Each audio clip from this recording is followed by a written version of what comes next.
And Dino, come on! of the next generation. And unfortunately, Lily's not here. Dude is not here.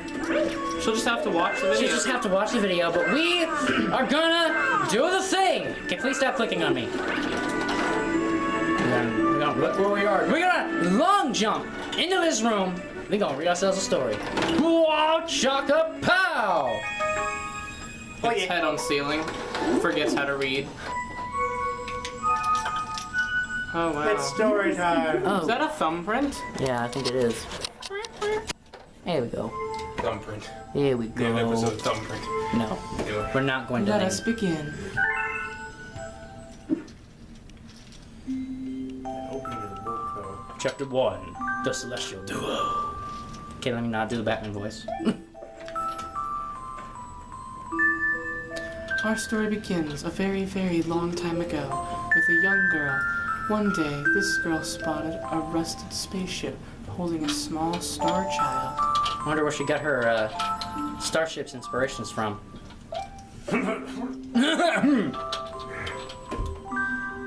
What's your name?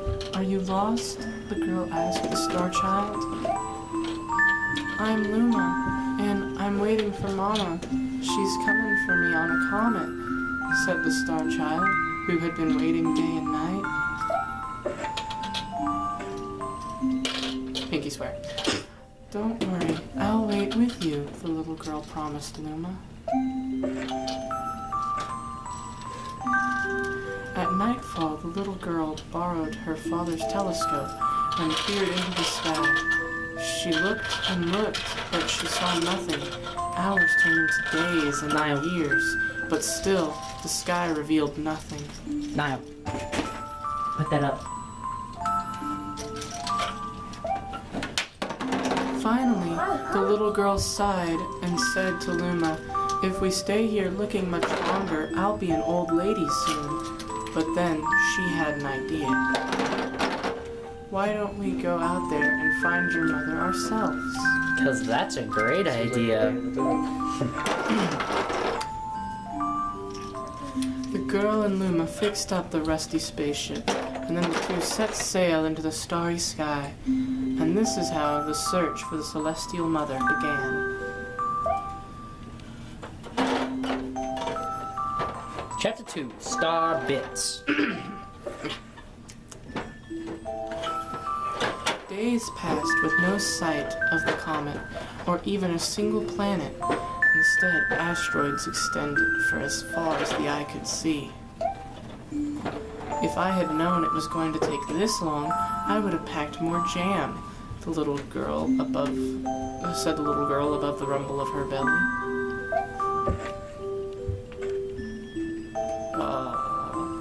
Before they left, she had packed all the essentials: telescope, butterfly net, stuffed bunny, bread, milk, jam, and an apricot-flavored tea, but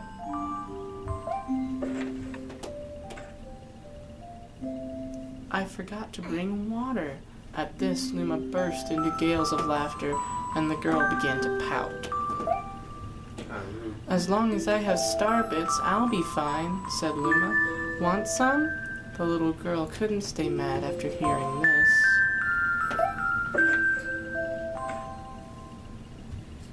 Luma continued to laugh, and the girl couldn't help but join in. All right, maybe just a nibble. We still require liquids. Leaning far out of the ship, the pair began to collect star bits with the girl's net. They almost fell out a few times, but they kept on collecting. Luma is kind of out of the ship. Star bits tasted like honey. There we go. There's the honey. Chapter 3, Comet. It's a big storybook, bruh. A beam of light pierced through the ship's window.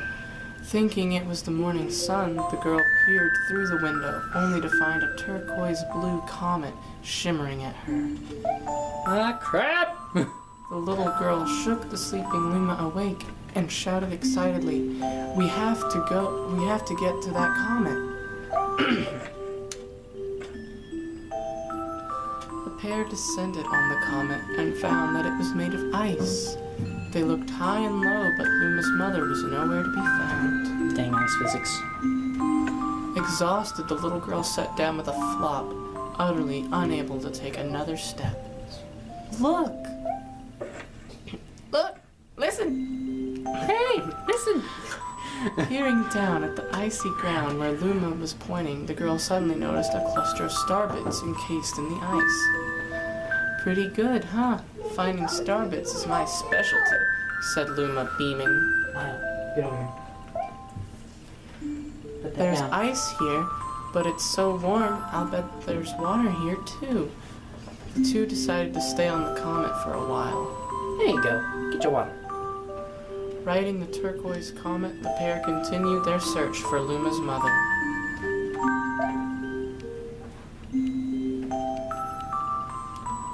Chapter 4. The Dream. One night, the girl dreamed about her own mother. Where are you going? She asked her mother's retreating back. Without turning, her mother replied, "Don't fret, dearest. I'm not going anywhere. I'm always watching over you, like the sun in the day and the moon in the night."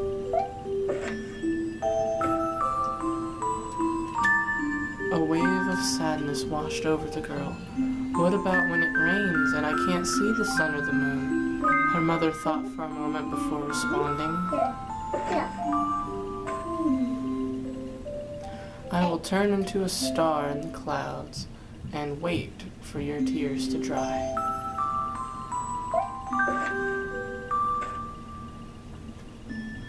When she awoke, the girl's face was damp with tears.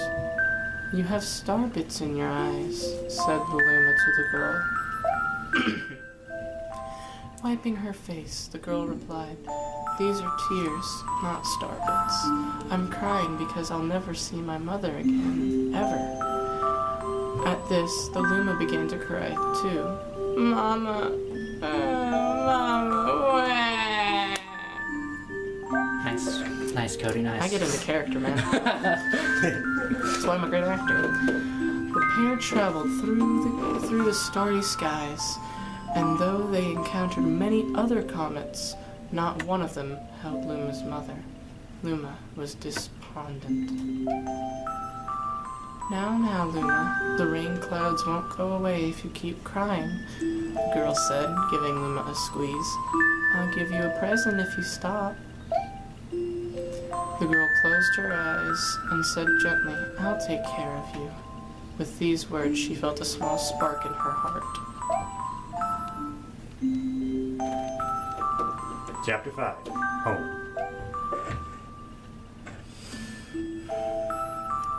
"The kitchen will go here, and the library will go over there," the girl said busily to herself. "We'll put the gate here."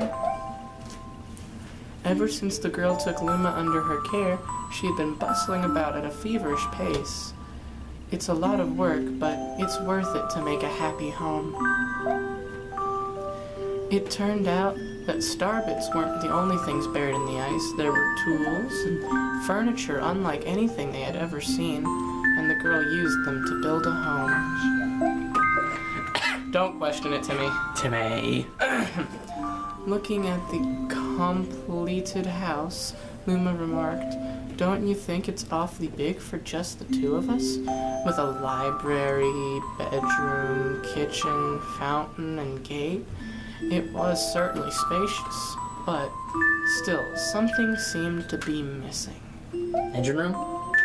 "If only my father, brother, and mother were here," Oh. the girl said wistfully indeed. The house was too large for its two small residents. Brother. Niall. No, sir.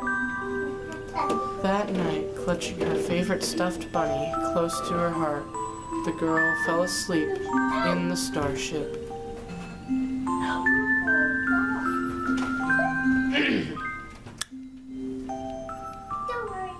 Chapter 6. Friends. Then one day, while the girl sat sipping tea, A tiny apricot-colored planet appeared in the horizon. From the planet, another Luma of the same color emerged. Do you two know each other? The girl asked the two Lumas gleefully. Despite the girl's excitement, they seemed uneasy. The two Lumas neither drew closer nor backed away from each other. Instead, they just stared. Then one Luma broke the silence. My mama. At once, the apricot Luma parroted back. My mama, my mama. My mama, my mama. The two Lumas began to dance around the girl frantically, and neither showed any sign of stopping.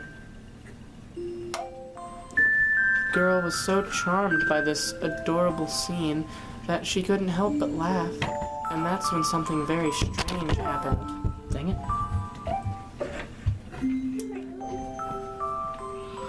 Suddenly, more Lumas began to pop out from the apricot planet. They were all different colors, but they all shouted the same thing. My mama, my mama! The sight of all the shouting Lumas only made the girl laugh harder. What am I going to do with all these children? The Lumas just stared blankly as she doubled over laughing. I guess we'll have to name each and every one of you. Oh, gosh. And you'll be Philip. And you'll be George. Tomorrow, once she had finished naming them all, she would begin moving all the Lumas into the new house. Where they sleep until then. Bruh. That's a lot of Lumas to name in less than 24 hours. Chapter 7. Telescope. After seeing their 100th comet, a sudden thought popped into the girl's head. I wonder if my home planet is still as blue as it was. That's when she remembered her father's telescope. Peeking into the telescope, a tiny blue dot floated into sight. It was smaller than a star bit. How strange. It's so far away, but it feels so close.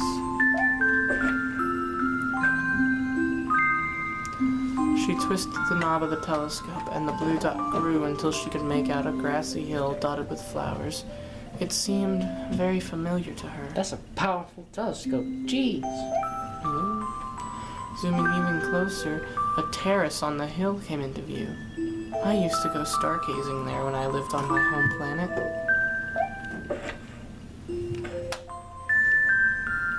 She remembered rubbing the sleep out of her eyes as she followed her father up that hill to look at the stars.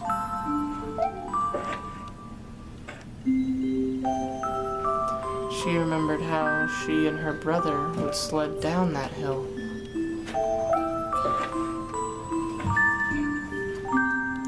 She remembered having picnics with her mother on that hill on bright and windy days. And I want to go home. I want to go home right now. The girl burst into tears, and the Lumas didn't know what to do. Yeah. Thanks for ruining my moment! Yeah. I want to go home. I want to go back to my house by the hill. I want to see my mother. The girl was shouting now, her face wet with tears. But I know she's not there.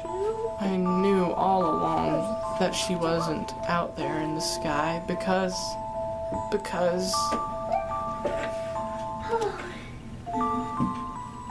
she's sleeping under the tree on the hill. The girl's cries echoed through the stars, and a hush fell over the area. Chapter 8. The Wish.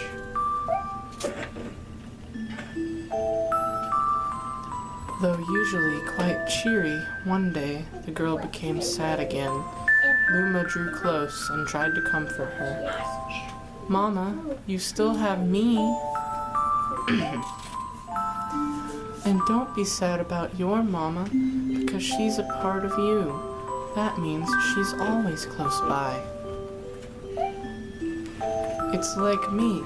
I love star bits because they remind me of my mama. No, the girl said, unable to stop the tears. That's a fat Luma. A lonely look flickered across the Luma's face, but it was soon replaced by a wide grin. I have an idea. I will transform into a comet. A soaring comet that can carry you all on this journey. Jeez! Transform! With that, Luma trailing bands of white soared high into the sky, and just as quickly started to plummet back down. Niall? No. Kaboom! Kablam! The ground shook and a bright light poured out of the crater that the Luma had created. The bands of light twisted together to form a comet tail. And then Luma emerged, reborn as a comet. The girl could scarcely believe her eyes. But how? She kept asking. Our destiny as Lumas is to transform into different things, said Red Luma, who suddenly appeared. Stars, comets, planets. We can become all of these things. There you go. Put that down. When I grow up, I want to become a star that makes someone special smile, said a green Luma. A blue Luma chimed in. That Luma turned into a real cutie of a comet, didn't he?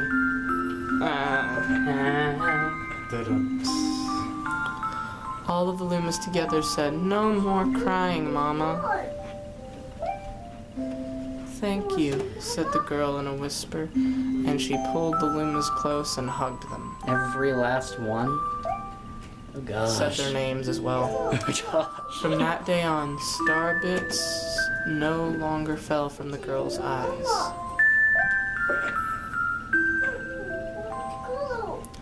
The comet set forth for the girl's home planet, its long tail blazing proudly behind it.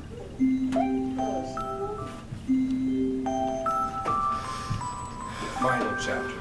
Family. Yay.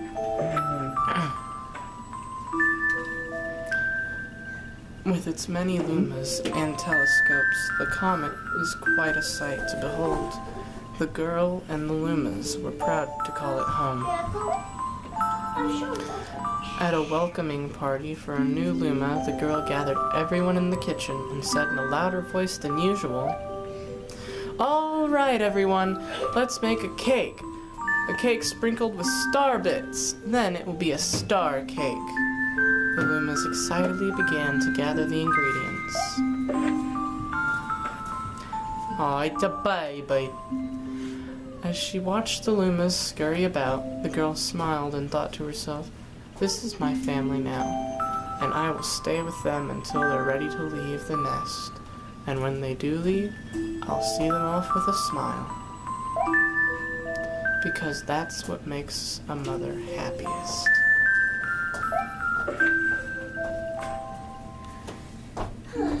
That night, when the girl lay down to sleep, a soft light enveloped her and reminded her of the blue planet she once called home. But it would be nice to return home once every 100 years, to nap in my favorite sleeping nook.